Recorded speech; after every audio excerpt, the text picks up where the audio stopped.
Shiva, Brahma, Indra, Chandra, Varuna, Vayu, Agni, they all are glorifying Lord Krishna as the Supreme Lord.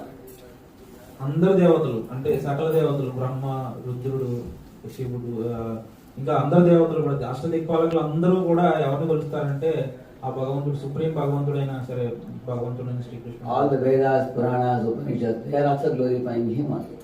ప్రతి ఉపనిషత్తు, ప్రతి వేదము, ప్రతి రాసుకున్న ప్రతిది కూడా ఎవరిని గ్లోరిఫై అంటే ఎవరిని పొగుడుతారంటే భగవంతుడిని మాత్రమే పొగుడుతారు. And the yogis in the forest are also sitting in dhyan and meditating on the Paramatma in the heart. He is also that Supreme Ishwar only.